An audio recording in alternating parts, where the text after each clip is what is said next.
Hitting revenue targets is hard and requires constant hustle. Last quarter's success is already forgotten. Learn the mindset and tactics of today's most successful revenue producers in B2B marketing and sales. We call this the revenue hustle. I'm your host, Tom Hessen, navigating you on this journey. Today's show is sponsored by 9 Lenses, an interactive assessment platform that enables you to add instant value to your buyers and allows your sales team to tailor business conversations focused on the pain points each and every time. Check them out at 9lenses.com. Hi, this is Tom Hessen, your host of the Revenue Hustle podcast, and we're back with another exciting episode. And I'm delighted to introduce my next guest, Sondra Imperative. Sondra, welcome to the Revenue Hustle. Thank you, Tom. I'm so thrilled to be here with you today. Yes, I'm excited to have you. We've had some great conversations over the past few weeks. And so, Sandra, you are currently the Vice President of Brand Strategy and Marketing at Blue Cross Blue Shield Association. Why don't you go and give us a quick introduction? Great, thank you. So I have been working in the Blues family for the past 8 years, working first for my local plan, Excelis Blue Cross Blue Shield, and then moving up to the mothership, as I like to say, which is the Blue Cross Blue Shield Association.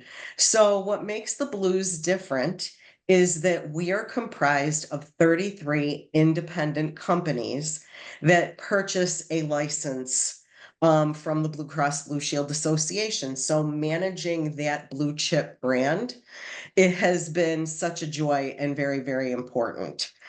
At the same time, I'm also excited to share that I am also the founder and CEO of my own business called Persistent Courage. And this is something that I feel that we need in business today. And in talking with other business leaders, they believe that too. So this is my next chapter, which is very exciting. Awesome. Well, we're going to dive into both of these journeys that you've been on. So you know how we do this on the Revenue Hustle. We have revenue rules. So Sandra, why don't you go ahead and give us your first revenue rule? So revenue rule number 1, people equals profits. So when you put your people first, your employees, your customers, your suppliers, the profits will come. Because, and I've heard this say to me many, many times before, it's a business decision. But business decisions always have implications to the people. And we sometimes don't always want to think about that. So if you do the right thing for the people, the profits will come. And so why does this resonate with you? I mean, I've heard that before too. And you're right. It sometimes sounds a little squishy, right? Like yes, it's like a feel good, but then there's like the cold-hearted executive that doesn't care about that, right? And they're like, it doesn't matter, right? The business is the business. We have to be void of emotion and that sort of thing. So tell us a little bit about how you came to value this and why it's important. because through my work with my Persistent Courage business and speaking with leaders really throughout the country, when somebody says to me, it's a business decision, it's not about the people, I'll probe and dig into that and ask, well, what do you mean by that? And I'll give you an example of that. So certain people, especially in this day and age where people are not wanting to go back into the office, hybrid work is viewed as something that's a little bit controversial now post-COVID. It's one of those things where a lot of times you'll have leaders living in alternate locations, but we don't allow the people to do that. So we're doing what's okay for leadership, but we're not doing what's okay for the rest of the people. And is that congruent? And that creates trouble. It creates drama. It creates people not focusing on your customers or focusing on what they can be doing to improve the business, but worrying about their situation. And that is an example here of that. So that's an example, very real, of impacts that these decisions have, and we don't even realize it. Yeah, I mean, I know that is a very hot topic, just the return to work. And you're right, there's a lot of turmoil inside the an organization based on being drugged back to the office. And I hadn't even thought about like leadership not doing that. I just assumed, because we're actually 9 lenses, we're all remote now post COVID, so I haven't had to navigate those waters. But I suspect that I just assumed that all leaders would kind of follow suit and kind of take their own recommendation, but that's not always the case, right? Not always the case. So now that's a great example. So when you think about the people before profits, right? So like, what does that look like in addition to that? And why is that good for business, right? So like, I think, if you put your people first, that helps profits, but how? So when I have worked in specific businesses, when I've been speaking with other business owners, when we've talked about this concept, they very often have said to me, you know what? My net promoter score for my customers ties to my employee net promoter score, that ties to my balance sheet. I've seen it in companies that I've worked for. I've had the chart, but as I've talked with other business owners, they've validated that as well.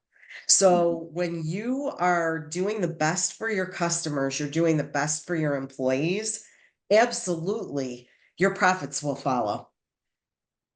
Right. Now, is it easier for a smaller organization or more difficult for a larger organization? Like, do you see any connection between, the size of a business to be more connected to the people, right? And what their needs are versus, leadership when there's X number of layers, right? Maybe a little bit more disconnected from what the people need or, what the employee base needs. Absolutely. So in larger organizations, this becomes a little bit more difficult because you've got more layers to go through. And it's got to be a constant value. It's part of the value set. It's part of the lifeblood and the mission of the organization. If it's not being viewed that way from the top down, it's very, Right. very hard to put this type of change in place or to follow this type of principle. It's definitely easier in smaller organizations, small to mid-sized companies. However, I will say we're all carrying around beliefs. We all are carrying around those things that we bring into any given situation. And so if you have a belief that you're bringing in that allows you to view your business in a certain way, or you have leaders that view the business in a certain way, this is part of the reason why this work is so important, because you need to really get to the bottom of what's going on. And is that really true or not anymore? Right.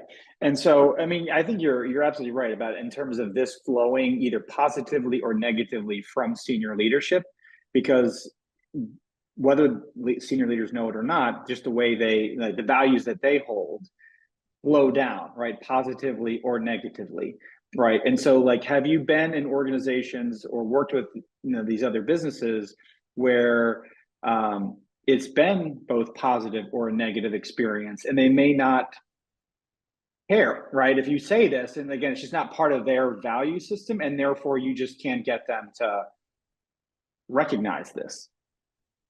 Absolutely. I really firmly believe when the leader changes, everything changes. And if a leader is not willing to see that certain things need to change, then organizations will stay stagnant. And that shows up in their profits.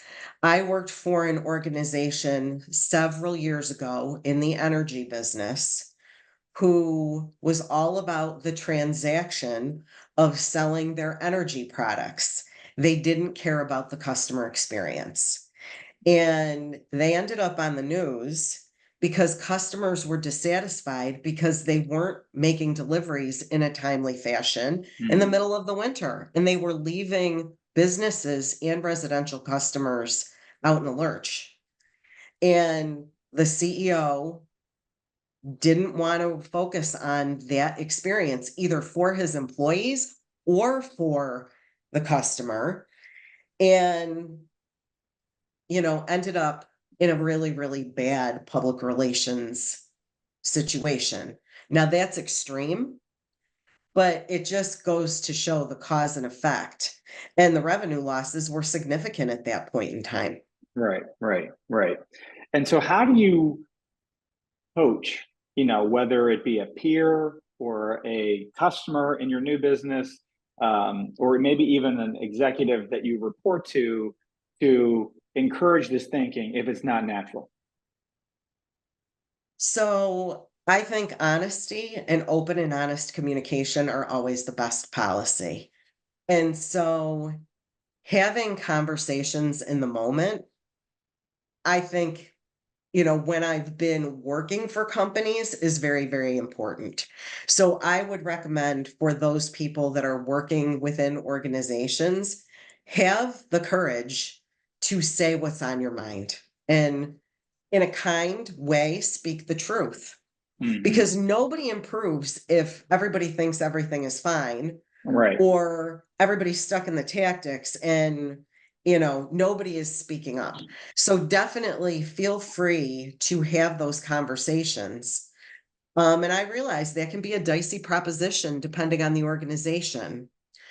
For those customers that I am working with in my business, again, it starts with trust and the open and honest conversations.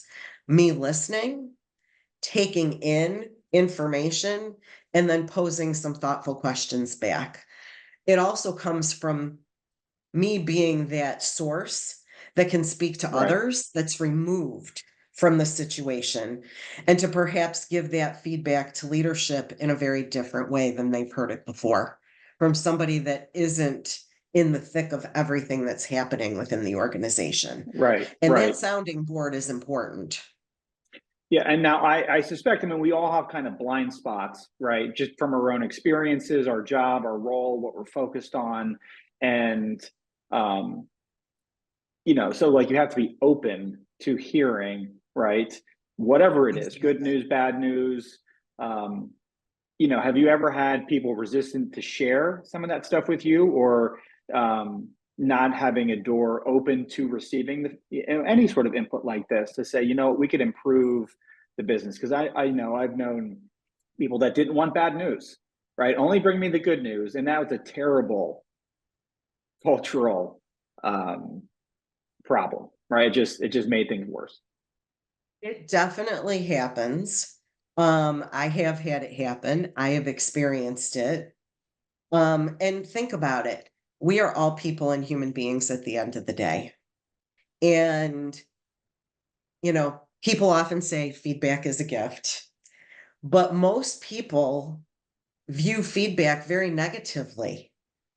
And because it's the way we've been conditioned to view it.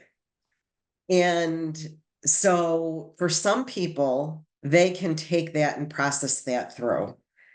For other people, they say that they want it, but they don't really want it because of the way that they react. And we are human beings. We have a 50-50 shot at any given time of getting that reaction, you know, looking at it positively or taking it negatively. So, and that is just human nature. There's nobody that's perfect in this world. Right. So, when it comes to me working with my clients, I'm very open with them about this is if you're not ready for me to dig in this way with your employees, with your customers, with your suppliers, then it's probably not the right fit for us. Mm. So, and being honest about that. Right. And so, like, when you're working with your clients, these business leaders, where do you tend to find the biggest need? Is it more with customers? Is it more with employees? I would venture to guess it's probably more with their employees than it is with their customers, because everyone's customer focused, which again I totally understand. So I'm just curious, like, where do you see the hottest issues of people not being put first? I think definitely it's employees. And I will say this, how you treat your employees reflects itself in how your customers are treated. Mhm. So if you treat your employees as though they are autonomous in their decision making to do what's best and what's right, and you trust that, they will give their all to your customers every single day. And again, with the work that I've done with customer experience, there is proof in that people that allow and spread out that leadership throughout the organization and allow people, with guidelines, of course, to make the right decision for the customer, they feel empowered, they feel trusted. So they'll always do the best for your customer. And that's going to show itself in your profits. It's going to show itself in your employee satisfaction, because then people feel good about what they do. And it's so very important. Just scroll through LinkedIn and just look at the polls that people are taking or the things that people are posting about. It's about kindness, empathy, courage, and appreciation in the workplace. Mm-hmm. And that says something. It says something about how people are feeling. Right. And we need to pay attention to that. Mm-hmm. Mm-hmm. Yeah, no, absolutely. I think those are really good points. So, a lot to take away from there, and it's easy to get lost, in the fires of the day, in the growth goals of today and next quarter, to take care of the people, customers, suppliers, employees. And it's interesting, I think, it's kind of like the cobbler's kids have no shoes, right? When you come think about your employees, right? Because you got to focus on your customers. Everybody gets that, but it's oftentimes, employees may be left, as I don't want to say second class, but they're just not given the same significance as um, as customers, right? Because that's where the revenue is associated. But anyway, it's an interesting discussion and thought exercise for us. So thank you, Sandra, for taking us through that. Why don't you transition and give us your second revenue rule? So the second revenue rule is leaders need to have the persistent courage to get up and get out. So when you're in the midst of the fire drill of the day, when you're in the midst of a chaotic or a crisis situation, even when you're just in tactical mode, trying to get things done, get up, raise your head, get out, step outside your office if you're in the office. Go make a Zoom phone call to somebody that would least expect it on your team and just check in, ask them how they're doing. Give a customer a call, check in with your customers, see how they're doing.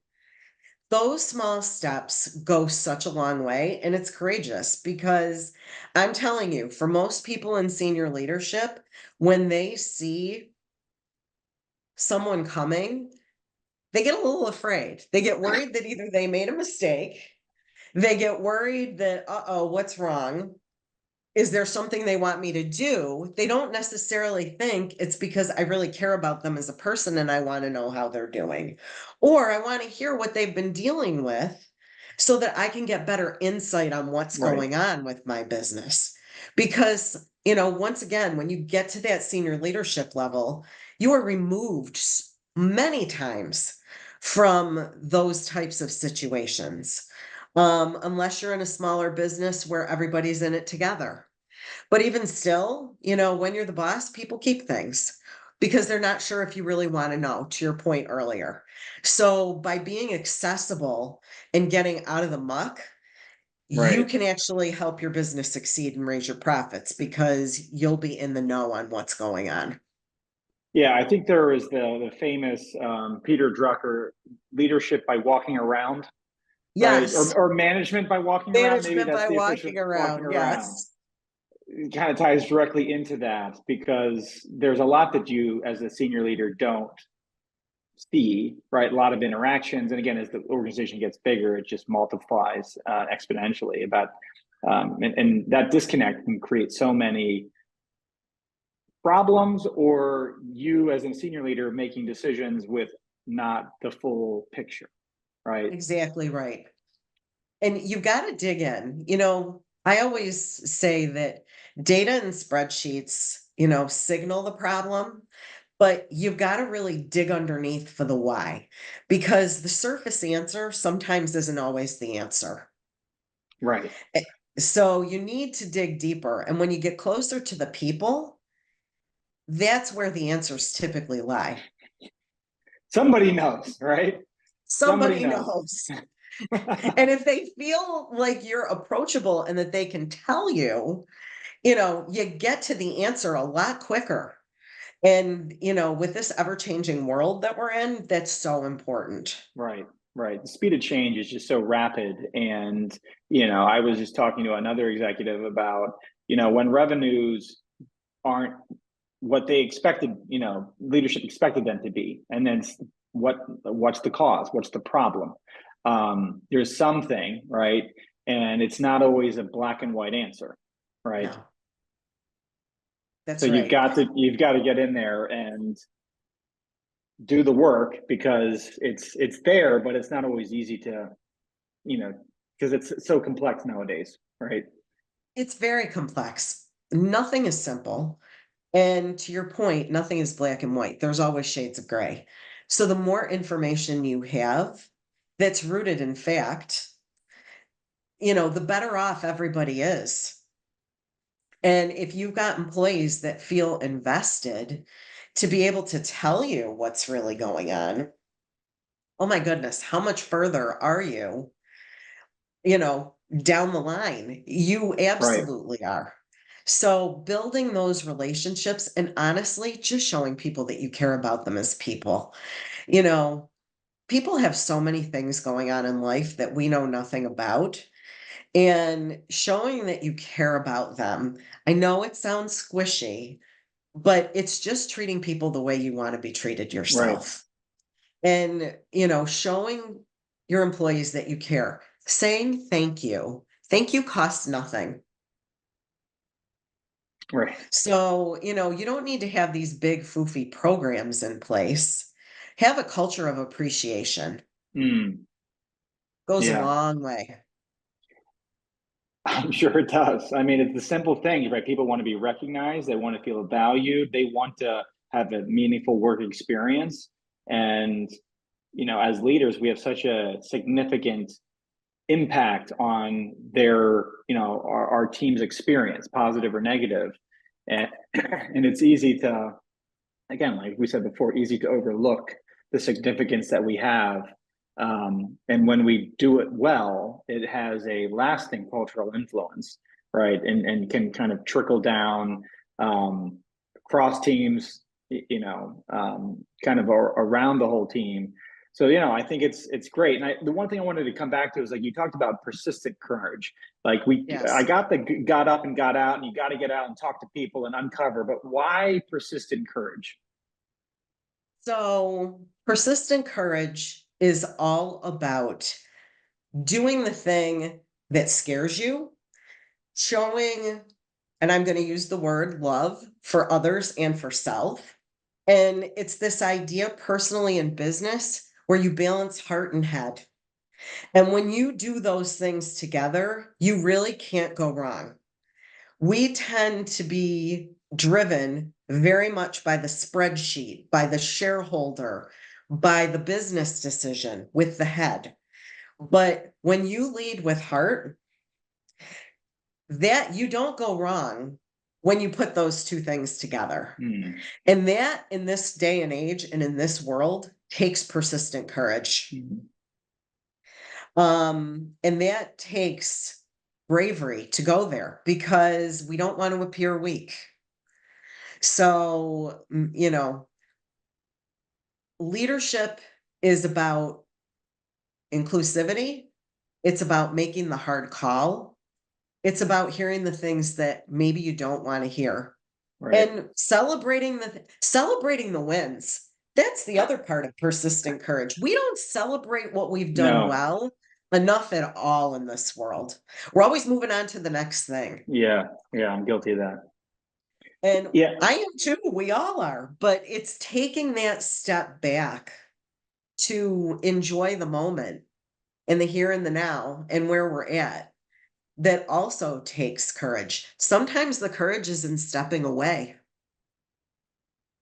taking the vacation, Mm, you know, getting out of the clutter of what's going on and enjoying.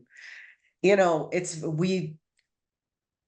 know I've been in business for 25 years and it's always been really hard for me to disconnect.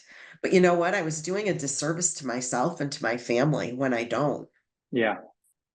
Yeah, no, absolutely. I think that's you're right. It does take courage to kind of do the thing that's not natural, right? So That's that could right. be um whether that's you are the numbers person and kind of getting into the softer side of the relationships with your people, or you're so, people focused to get into the more number side, right? Right. It goes in that direction too. Or, the person that has a hard time disconnecting and taking time off for the sake of their family, right? Because again, that may be unnatural, right, for some, and others, um or some people that take vacation all the time, and you're like, you know what, probably shouldn't do that as much, right? Like if it's like putting your team so it's a balance there. But no, I think Yes. it is hard to um navigate that, right? Because it does make us uncomfortable, right? And we tend to stay where we are comfortable. Yes. We stay where we're comfortable. Our brains do not like it when we try to shift it up. It wants us to go back, and this is proven to what feels safe to us. Right. Right. So, venturing out of your comfort zone and finding the courage to look at your business differently, and to be able to transform, to be able to do more and profit more, absolutely is can be daunting. It can be a little bit scary, but it doesn't have to be. Right. It's always rewarding once you kind of break through, right? I think when you see Absolutely. the benefits on the other side of that, that's where the growth happens, right? Like where you're pushing through the discomfort. No, that's great. Thank you for sharing that. There's a lot of great wisdom there through a number of different experiences you've had. And so just tell us, Sandra, a little bit about how, you got into marketing, you've been in marketing, now you're starting this business. So just give us a little bit of the journey you've been on. Sure. So I have had the great fortune to have had a lot of different acts in life. So I started out in marketing, working for Wegmans Food Markets, writing Yeah. in-store broadcasting, copywriting when I was in college, which is kind of funny. So I went up to Wegmans in their advertising department while I was still in school. And since then have worked for family-owned businesses, large and small, Fortune 500 companies, blue chip brands. And what I think has made me an excellent marketer and leader is that I've had the opportunity to lead other areas. So I've run a P&L for a business, I've run customer service, I've run sales operations. So I've been able to Mm, parlay my marketing experience into business acumen in different ways. And it gives you a much different and robust picture. sure. And that is part of the reason why I'm excited now to go on this journey to be able to serve and to help other leaders. Yeah, and so you're now embarking on a new business, working with small and medium-sized businesses, and Yes, primarily. I'm guessing the CEO, president, and their team. Is that Yes. Yes, and it also becomes more powerful when we can open up to also include the employees. So definitely making sure that our leaders are on board and that they have that sounding board and somebody that is coming in from the outside that they can spitball off of and that we can work together, but then also making sure that we're extending it down into the organization and that the organization is leading with shared values together. got it? Well, great. Well, that's it's an exciting journey. Congratulations on making the move. I'm sure that was a bold, courageous step that you made, leaving kind of the corporate world and step out on your own. So very excited for you, and best of luck there. And how can we follow you online? Sure. Well, I am on LinkedIn, Sondra Imperative. Feel free to find me there. You can also find me on my website, The Courage to thrive.com, and the 2 is number 2. So the courage number 2 thrive.com.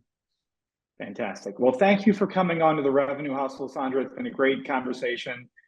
You've left us with 2 fantastic revenue rules that we will go off and share with the world, and hopefully we can do it again soon. I look forward to it. Thank you so much, Tom. Thank you for tuning in to The Revenue Hustle. This episode has been brought to you by 9 Lenses. Close more deals with interactive assessments. Check them out at 9lenses.com. See you next time.